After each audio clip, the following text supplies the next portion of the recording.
वो बताएगा भी, दिखाएगा भी। अब मैं इस सवाल से रिलेट करता हूं प्रधानमंत्री नरेंद्र मोदी की इजराइल यात्रा पर। जी, मोदी जी इजराइल जाते हैं, इजराइल जाने के बाद अगले दिन हमला होता है। बहुत सारे लोग इंडिया में भी ये कड़ियां जोड़ रहे थे कि क्या कोई क्रोनोलॉजी हो सकती है कि इंडिया को भी कॉन्फिडेंस में लिया गया, इजराइल जो हमारा एक अच्छा दोस्त रहा है, और उसके बाद ये बड़ा अटैक हुआ हो? या आपको लगता है कि आप जैसे अनअवेयर थे, ऐसे ही पीएम भी अनअवेयर रहे होंगे, कोई कहानी नहीं पता हुई किसी को, या नहीं, इतना बड़ा इत्तेफाक नहीं होता? देखिए, मुझे नहीं लगता कि इंडिया को कुछ कॉन्फिडेंस में लिया गया होगा, क्योंकि ये बहुत ही एक सेंसिटिव ऑपरेशन है। मुझे लगता है अमेरिका और इजराइल इसको साथ में लेकर चल रहे होंगे। हो सकता है कि उन्होंने आपस में बातचीत की हो, अमेरिका और इजराइल तो था ही साथ में, लेकिन इंडिया को ये चीज रिवील करना मुझे नहीं लगता कि ऐसा कुछ हुआ। तो क्या इंडिया को इस्तेमाल नहीं हुआ फिर, क्योंकि भारत गया, डिस्ट्रैक्शन था, नोबडी एक्सपेक्टेड कि अभी तो मोदी जी की यात्रा चल रही थी, अभी कहां से वॉर हो जाएगा? देख, इजराइल के पर्सपेक्टिव से सोचे तो लगता है कि भाई एक अच्छा डिस्ट्रैक्शन, उनको समय मिल गया काम करने के लिए। लेकिन अगर आप देखें, बहुत समय से अटकलें चल रही थी। हमेशा बोला जाएगा इस वीकेंड पे हमला होगा, अभी कल हो सकता है हमला हो। अमेरिका की तरफ से चेतावनियां आ रही थी, ईरान की तरफ से चेतावनियां आ रही थी। नेतन्याहू कह रहे थे कि हाँ, हम जो है एक रेजिम चेंज करेंगे। इनफैक्ट ट्रंप ने कहा कि हम ईरान के लोगों के लिए ये जंग कर रहे हैं, उनको ईरान की रेजिम से बचाने के लिए। और अब स्थिति एकदम अलग। तो उस वक्त जब विजिट हुई, मैं आपको यह भी बताता हूं, इसका भी हिस्टोरिकल पर्सपेक्टिव है। 9 साल से प्रधानमंत्री मोदी की विजिट नहीं हुई थी। पिछली बार आई थिंक 2017 या 18 के आसपास ये विजिट रही थी।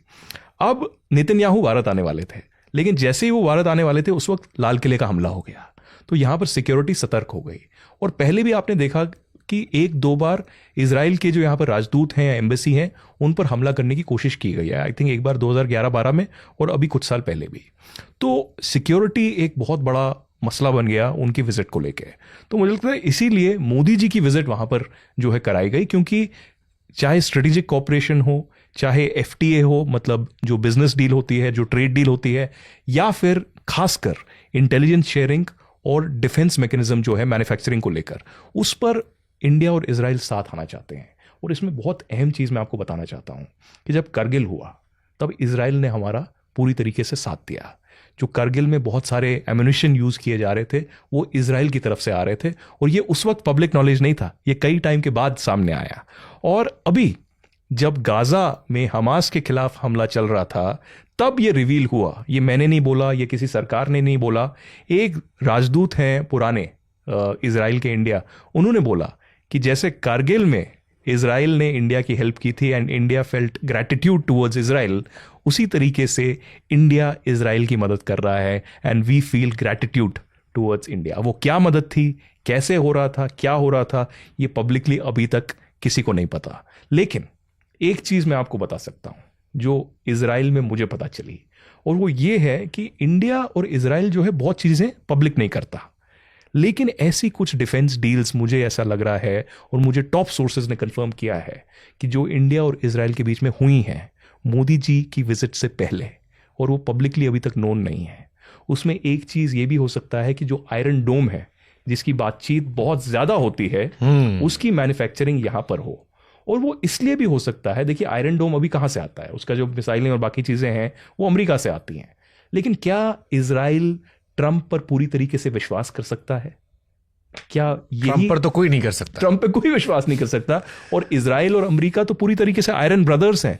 नेतन्याहू तो ट्रंप की तारीफ करते रहते हैं हर प्रेस कॉन्फ्रेंस में। लेकिन अभी जो जंग की स्थिति 40 दिन से चल रही है, पहले जब 12 दिन का युद्ध हुआ जून में, उस वक्त नेतन्याहू कन्विंस करते रहे ट्रंप को कि आप युद्ध में जो है आइए, और ईरान को हम, ईरान की जो वो कहते हैं रेजीम है, इसको खत्म करेंगे। लेकिन अमेरिका उस वक्त नहीं आया। उन्होंने B-2 बॉम्बर्स जो हैं न्यूक्लियर साइट्स पे भेजे एक मैसेज कन्वे करने के लिए, लेकिन जंग में कोई साथ नहीं दिया। फिर उसके बाद सीज फायर हो गया।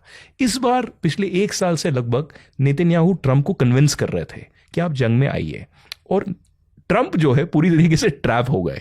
अब देखिए ना, जंग जो 40 दिन चली, उसमें विन विन सिचुएशन इजराइल का हुआ। उनकी सिक्योरिटी गारंटीज पूरी तरीके से ये हुई कि अगले 10 साल या 5 साल या 15 साल ईरान की या फिर उनके जो प्रॉक्सीज की ऐसी स्थिति नहीं होगी कि 7 अक्टूबर वाला हमला फिर से किया जाए। वो एक बफर जोन बनाया उन्होंने गाजा में हमास के खिलाफ, गाजा की भूमि पर।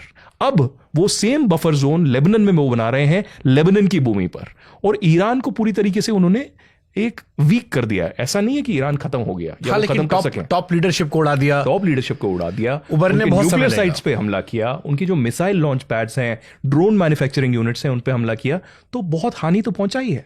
लेकिन ईरान की भी दाद देनी पड़ेगी कि भाई इतना बड़ा जो सुपर पावर कहता है उनको, अमेरिका, वो कहता है कि ईरान को हमने तबाह कर दिया, उनके मिसाइल लॉन्च पैड खत्म कर दिए, उनकी नेवी एयरफोर्स खत्म कर दिए। ट्रंप बार बार कह रहे हैं, लेकिन आज भी हमला हो रहा है। आप देखिए, हम जिस दिन ये बात कर रहे हैं सीज फायर अनाउंस हुआ है, और सीज फायर के बाद भी 12 घंटे से ज्यादा बीत गए हैं और पूरी तरीके से हमले जारी हैं। यूएई में 17 मिसाइलें गिरी हैं और इजराइल कह रहा है कि हाँ सीज फायर है, हम भी समर्थन करते हैं, लेकिन लेबनान में जो हिजबुल्लाह के खिलाफ हमारा ऑपरेशन है वो जारी रहेगा। तो ये मानसिकता जो है इजराइल की, वो सिक्योरिटी गारंटी की है। वो जैसे उन्होंने हमास को लगभग खत्म कर दिया, वो हिजबुल्लाह को भी पूरी तरीके से खत्म करना चाहते हैं। वो उनकी टॉप प्रायोरिटी है, क्योंकि वो बॉर्डर पे है। तो वहां पर वो एक बफर जोन बनाएंगे ताकि अगले 10-15 साल तक एक तो सिक्योरिटी गारंटी रहे, दूसरा अगला जो चुनाव है वो नेतन्याहू जीते।